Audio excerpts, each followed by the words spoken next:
Bismillahirrahmanirrahim. Assalamualaikum warahmatullahi wabarakatuh. Waalaikumsalam warahmatullahi wabarakatuh. Alhamdulillah rabbil alamin. Allahumma shalli ala sayyidina Muhammad wa ala alihi wa sahbihi ajma'in. Selamat pagi kepada seluruh anak-anak kita semuanya. Sehat ya? Sehat. Perkenalkan, nama saya Abdul Suri. Kita mempelajari hari ini terkait dengan pelajaran informatika di SMP Negeri 7 Kuala. Apa kabar hari ini? Sehat? Sehat. Adakah teman kita yang tidak hadir hari ini? Ada. Ada? Berapa orang? 3. Ini berapa orang nih? 25. 25 orang. 25 orang yang hadir adalah 16 orang. Ya. Berarti ada 9 orang tidak berhadir. Nah, nanti coba kita cek ya, kita ingatkan kenapa teman-teman kita tidak berhadir pada hari ini. Dan jangan dicontoh ya. Ke depan kita hadir. Ya, oh, dia kemarin tidak hadir, kita tidak hadir hari ini. Jangan dicontoh ya. Contohlah yang baik-baik. Nah, selanjutnya sebelum kita mulai pelajaran juga kita berdoa. Kami mintakan ketua kelas untuk memimpin doa. Silakan. Dimulai.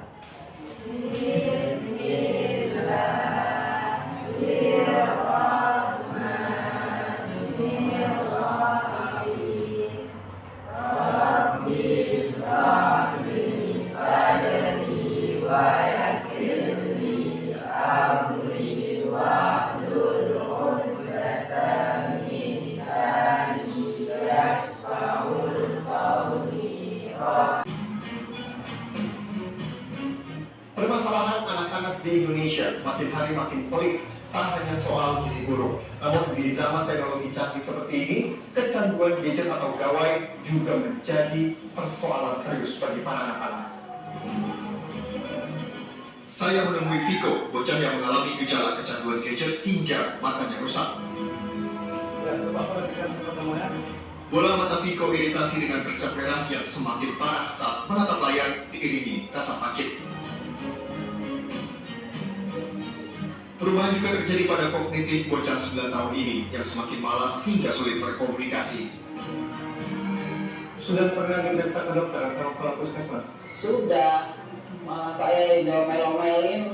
Ini ibu sih kasih gadget ini radiasi jadi matanya kering ini katanya gitu. Kelihatannya memang mata. Pelajaran apa yang bisa kalian ambil dari video tersebut? Ada nggak siapa yang bersedia menyampaikan pendapatnya? Ada? Siapa? Ya, silakan. Perkenalkan namanya siapa ya? Berdiri. Coba tes ini. Ya, silakan. Perkenalkan, nama saya Sirana Syifa. Apa pendapat kakak terkait dengan video tadi yang ditonton? Bisa mengurangi main HP dan memperbanyak interaksi dengan orang lain. Nah, jadi apa yang disampaikan oleh kakak Sila tadi benar ya? Kita kasih aplaus tuh Kak Sila atas keberaniannya. Ya, terima kasih Kak Sila atas pendapatnya. Jadi memang kita ini harus lebih fokus kepada hal-hal yang lebih bermanfaat sehingga tidak terjadi hal-hal yang demikian. Ada nggak satu lagi yang ingin memberikan pendapatnya? Ada? Oh, Abang Hafiz, silakan. Oke, mohon didengar yang lain. Mana Bang? Jadi, apa namanya ya?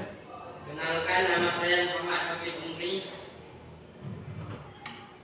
Menurut saya bisa dikurangkan main HP-nya karena bisa merusak mata dan mengganggu aktivitas. Oke, baik. Terima kasih Abang Hafiz. Kita beri aplaus untuk Abang Hafiz yang menyampaikan pendapatnya bahwasanya main HP, kecanduan HP dapat merusak mata. Dapat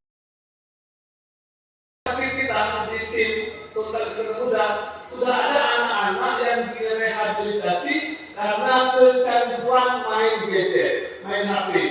Nah, berarti ada dampak buruk dari main HP. Sehingga ini menjadi perhatian kita bersama. Nah, nanti ini kita cukupkan 2 orang yang dengan pendapat. Dan saya yakin, Bapak yakin, teman-teman semua juga sudah bisa mengambil pelajarannya. Oh, kita punya adik di rumah, kita ingatkan adik kita untuk tidak sering-sering main HP ya. Baik, nanti kita bahas hari ini yaitu dampak sosial informatika. Nah, ada nggak yang tahu apa sih itu informatika? Dari anak-anak sekalian, informatika atau teknologi informatika dan komunikasi, pelajaran TIK ya kan? Ada nggak yang mau menjawab? Informatika. Berarti semua yang berkaitan dengan teknologi, ya, itu akan dampak misalnya HP, komputer, media sosial, itu bagian-bagian informatika yang kita pelajari dampak sosialnya. Berarti dampak ke masyarakatnya, dampak ke penggunanya. Jadi informatika juga punya dampak baik itu positif maupun negatif. Oke? Nah, berikutnya,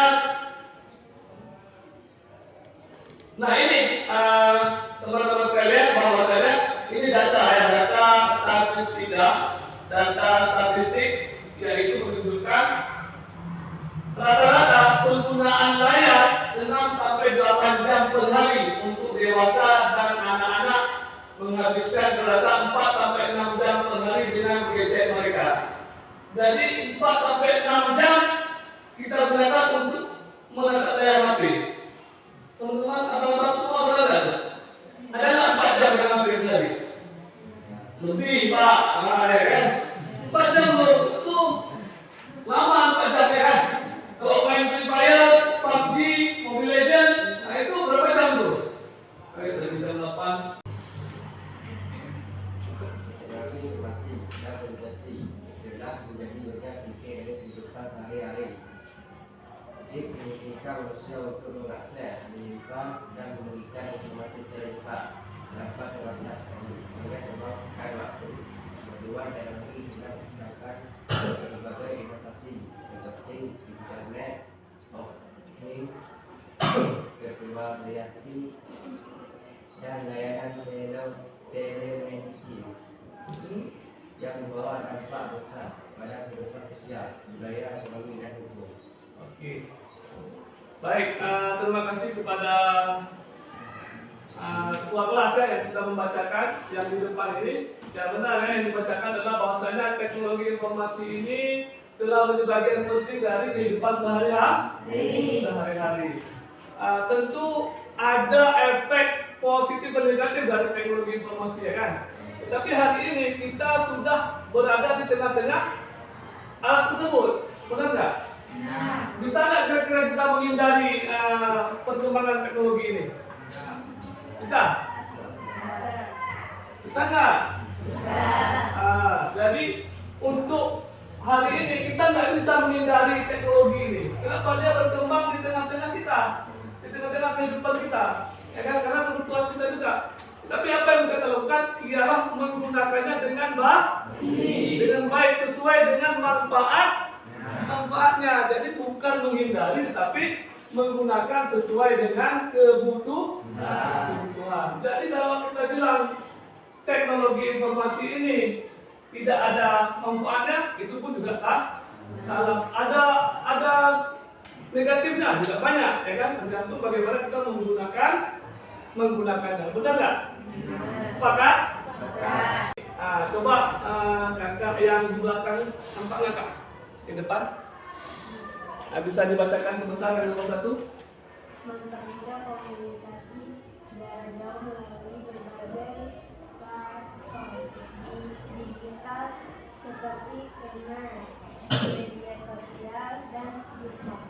Nah, jadi makasih ya kak, dampak dari positifnya ialah yang pertama mempermudah komunikasi yang kami sampaikan tadi, bahwa dari jauh kita bisa telepon, ya kan? Bahkan sekarang bisa video call. Jadi kalau kita mau lihat orang yang jauh ya kan, sudah bisa video call. Jadi kalau merantau sekarang tidak lagi kesana dulu, ya kan? Benar-benar pas pulang tidak bertanggung jawab. Nah ini materi kita berikan sudah Bapak sampaikan sebagai pengantar ya, pengantar diskusi kita belajar pada hari ini. Kira-kira ada yang bertanyakan nggak, anak-anak sekalian? Dari bertanya? Dari materi kita tadi? Ada? Satu ya. Kelompok satu dari kiri, oke. Kemudian yang kelompok dua, kelompok tiga, kelompok empat. Sepakat ya? Setuju? Oke, baik. Ini ada saya bagikan studi kasusnya untuk kelompok satu ya, kelompok satu ini ya tentang berita hoax. Ini kelompok satu, kemudian kelompok dua ya tentang kisah seorang gadis ya. Nah, kelompok satu tadi ya, kelompok satu ya. Kelompok dua, kemudian kelompok tiga ini sama dengan kelompok satu kasusnya, yaitu tentang berita hoax, dan ini untuk kelompok empat. Tentang kisah seorang gadis yang karena dia dibully, karena media sosial dibully, kemudian dia putus di sekolah, ya kan? Kemudian untuk kelompok apa namanya? Untuk kelompok 1 dan 3 itu tentang penyebaran berita hoax penculikan anak, ya kan? Ini salah satu SMP. Padahal dia tidak diculik, tetapi tidak datang ke sekolah di rumahnya. Dari rumah tidak di sekolah, tapi beritanya diculik. Ya kan? Nah, di sini sudah Bapak bagikan kertas yang namanya sticky note ya. Sticky note, nanti silakan ditulis di kertas ya.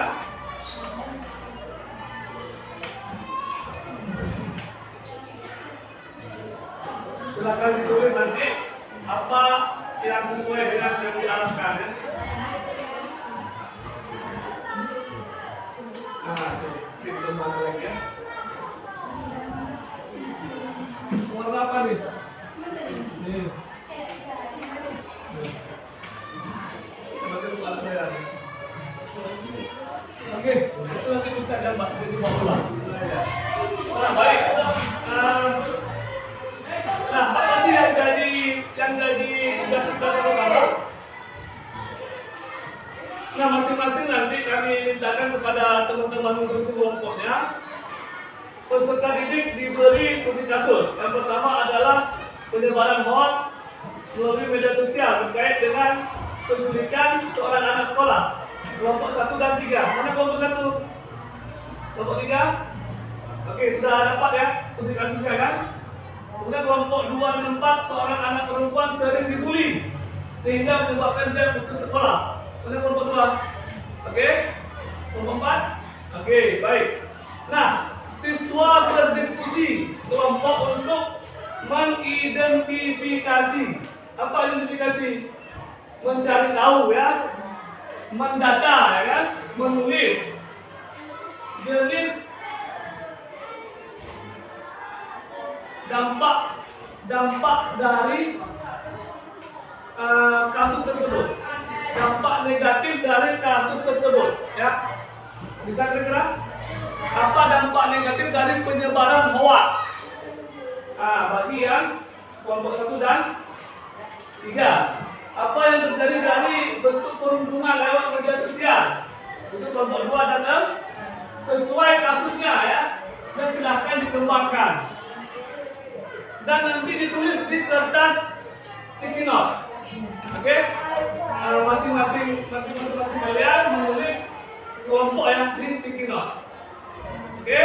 Nanti ditempel di depan di kertas karton, Bapak buat karton di depan, ditempel sesuai kelompoknya. Nanti juga diminta masing-masing kelompok untuk menyampaikan hasilnya. Bisa kira-kira? Bisa ya? Nah, kemudian yang kedua tadi yang pertama dampaknya apa? Yang kedua apa sih saran? Saran sehingga hal ini tidak terjadi. Ya, bisa ya? Bisa kira-kira? Bisa. Oke, silakan berdiskusi di kelompoknya. Diberi waktu selama 10 menit ya. Dari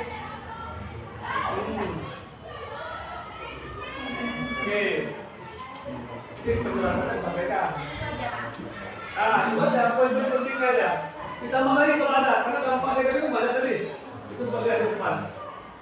Nah, jadi kira-kira dengan kasus itu apa sih dampak lain-lain yang bisa muncul? Coba.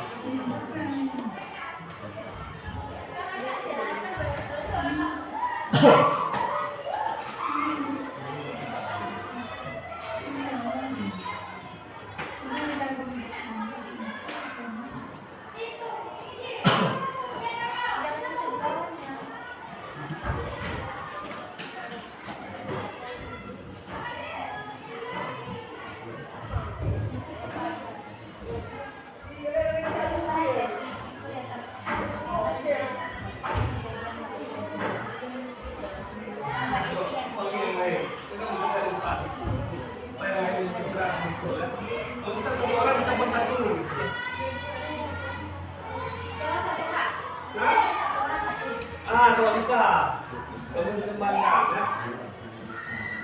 Kalau bisa.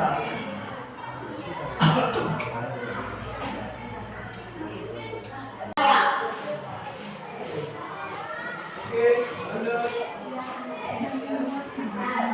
Dengan adanya berita hoax tentang penculikan, anak orang tua pasti akan khawatir anaknya dicuri, sehingga selalu merasakan gelisah dan tidak tenang di lingkungan sendiri karena adanya berita hoax. Nah, selesai kelompok satu? Ada yang mau ditanyakan? Enggak. Oke, kita beri aplaus untuk kelompok satu untuk teman-temannya. Lanjut kelompok mana lagi? Kelompok 3. Ya, silakan ke kelompok 3. Berarti kelompok 2 tadi ya. Silakan kelompok 2. Ini abang-abang semua nih. Nah, superhero semua. Oke, ini mic-nya. Kita salahnya.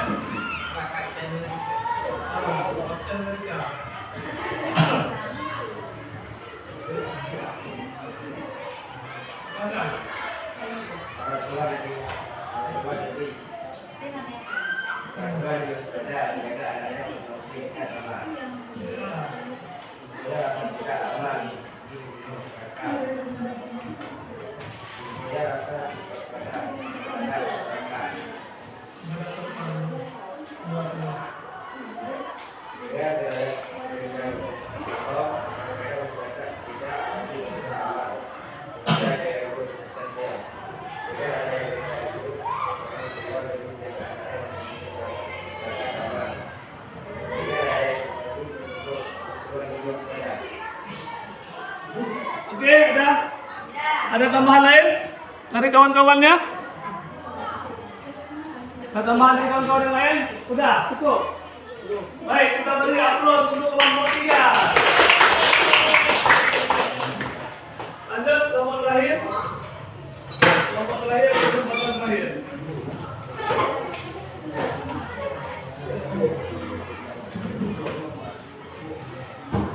Silakan kelompok terakhir.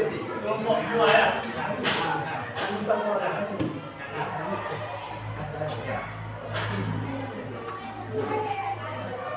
Menyebabkan keburukan orang lain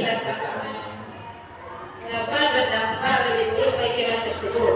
Maksudnya terkadang ada orang yang melakukan kesalahan atau yang menjadi aib yang ketika orang lain mengetahui dia akan tahu. Jadi jika kita menyebabkan aib orang, maka bisa jadi orang tersebut akan sangat terpukul dan merasa malu sehingga bisa menyebabkan kebiasaannya. Pengakuan atas buruk orang tersebut ke sosial media menyebabkan kesalahan mental bagi orang tersebut, membuat seorang gadis menemukan diri sendiri di rumah. Oke, kita beri tepuk tangan untuk kelompok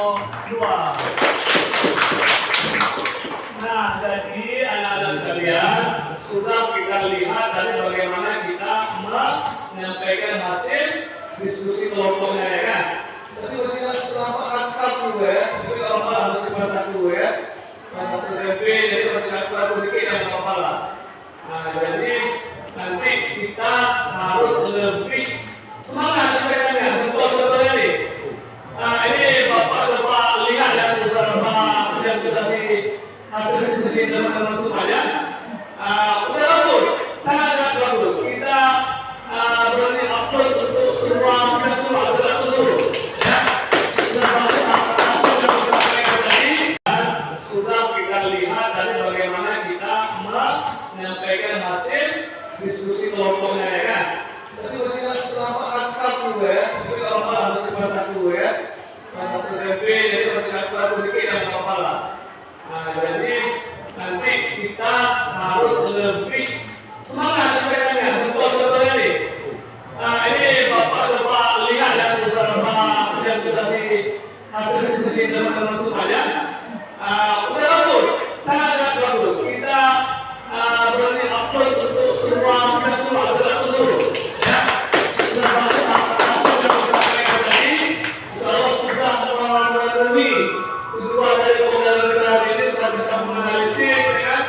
Dampak-dampaknya juga sudah ada syarat-syaratnya dan lain-lain.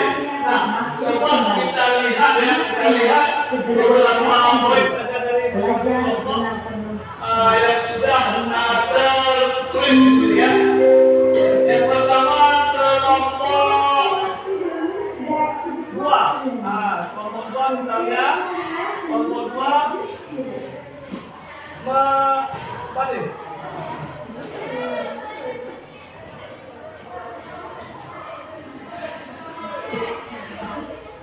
Oke, menjaga privasi orang lain. Tadi apa kasusnya kelompok 2? Kasusnya tadi? Menjaga privasi orang lain. Jadi sarannya supaya kita terjaga dari bully, ya kan? Dari bully orang ke orang lain, kita harus sadar bahwa kita harus menjaga privasi orang lain. Boleh jadi orang itu akan malu kalau kita sampaikan privasinya ke umum. Jadi kita harus sadar, kita harus merasakan kalau kita dibikin malu, marah nggak? Marah. Maka kita nggak boleh bikin orang lain malu, ya kan? Sehingga kita harus menjaga privasi orang. Kita coba merasakan dari diri kita. Kalau kita malu, orang lain juga pasti malu. Contoh kelompok 1. Nah, orang jadi merasa tidak aman dengan keselamatannya karena berita hoax. Ini cukup bagus ya, bahwa kalau kita menerima kalau orang percaya dengan berita hoax, tidak aman lagi. Takut anak dicuri, si anak takut dia pergi keluar rumah, takut diculik, padahal itu bohong. Jadi itu mengakibatkan kerugian bagi orang lain, ya kan? Bagaimana caranya supaya kita tidak termakan hoax? Kalau ada berita, kita harus ngecek dulu. Masuk ke bagian refleksi. Refleksi itu artinya kami minta kepada kita semua untuk melakukan refleksi secara bersama-sama. Bagaimana pemanfaatan klik secara aman dan tidak melanggar etika, ya kan? Jadi untuk tahapan ini, siapa yang mau menyampaikan pendapatnya tentang bagaimana cara memanfaatkan klik ini supaya aman dan tidak mengganggu orang lain? Ada yang ingin memberikan pendapat? Bagaimana cara menggunakan perangkat yang ada sama kita agar aman dan tidak mengganggu orang lain? Ada yang kasih pendapat? Siapa? Orang? Ada? Ayo pasti ada lah, pasti ada. Bagaimana kita menggunakan perangkat TIK supaya aman? Gimana caranya? Ayo, ada? Siapa? Ayo, ayo semangat. Kakak ya, ayo kak, ayo, silakan kak. Bagaimana cara kita menggunakan TIK supaya aman? Ayo, silakan. Tidak berlebihan untuk bermain HP.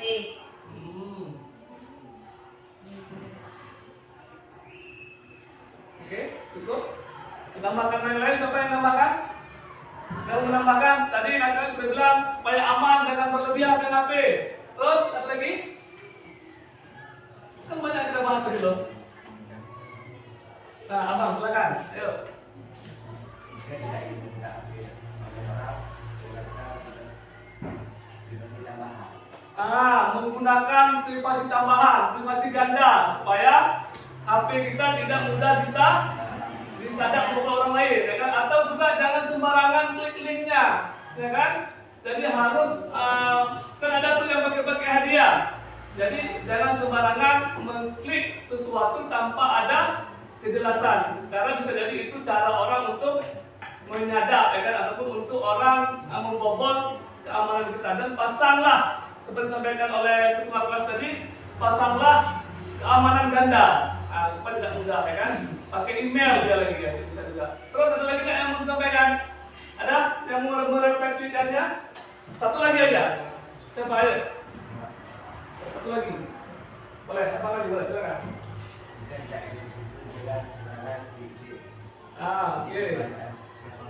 Banyak yang palsu. Ada juga tuh yang telepon kan? Ini anak-anak ibu sedang di rumah sakit ini, butuh uang. Kadang-kadang mama-mama kita di rumah cepat-cepat dia ngirim uangnya. Padahal hanya penipu. Wah. Oke, ada lagi yang tambahan? Bang Hafiz tadi? Ya, silakan. Tidak merugikan orang lain. Tidak merugikan orang lain. Oke. Adalah main game, ya kan? Jadi kalau ada yang buat tuh main gamenya jangan dirunduh, ya kan? Biasa main Free Fire atau main PUBG gitu, ya kan? Buat pula atau main Mobile Legends. Ada pula kawan kita yang buat ya, kita perundung aja, kita pun tak kenal. Gimana cara minta maafnya tuh? Ya kan? Secara agama pun juga dilarang. Maka teman-teman sekalian, anak-anak sekalian, sebagai refleksi kita terakhir, kesimpulannya adalah mari kita gunakan perangkat teknologi informasi yang ada sama kita ini dengan sebaik-baiknya. Jangan menggunakan di luar dari kebutuhan, apalagi merugikan orang lain. Satu kata quotes dari Bapak hari ini boleh buat satu nanti, ya kan? Atau apa quotes tuh? Apa quotes? Kata-kata hari ini, ya kan? Tapi nggak, ini kata-kata hari ini ya. Jadi Bapak kasih tuh satu kata-kata hari ini. Kalau ada yang mau nambah boleh. Kata-kata hari ini, jika kita tidak mampu menjadi orang yang bermanfaat bagi orang lain, maka jadilah orang yang tidak menyusahkan orang lain. Betul kan? Sepakat? Sepakat kan? Kalau kita tidak mampu jadi orang yang bermanfaat, minimal kita jadi orang yang tidak menyusahkan orang lain. Kata-kata hari ini. Ayo ada nggak? Nggak. Ada kata-kata hari ini? Satu kata misalnya. Salam sukses selalu, misalnya bisa juga ya. Oke, ada yang mau menjalankan nggak dari pembelajaran kita hari ini? Sebelum kita tutup beneran nih. Ada? Nanti jangan sampai ke rumah, kenapa kita nggak tadi ya? Gitu. Pas ya? Kita tutup? Oke, baik. Terima kasih kepada seluruh siswa-siswi terbaik ya yang sudah hari ini kita mengikuti pembelajaran TIK, yaitu tentang dampak sosial dari informatika. Semoga materi kita pada hari ini, pembelajaran kita pada hari ini bermanfaat dalam kehidupan kita sehari-hari. Mohon maaf dari saya jika ada kesalahan-kesalahan kata. Mohon maaf juga jika kurang dalam membimbing pada hari ini. Terima kasih atas semua dedikasi yang teman-teman berikan hari ini, dan mudah-mudahan menjadi kebaikan buat kita semuanya. Saya akhiri dengan ucapan salam. Assalamualaikum.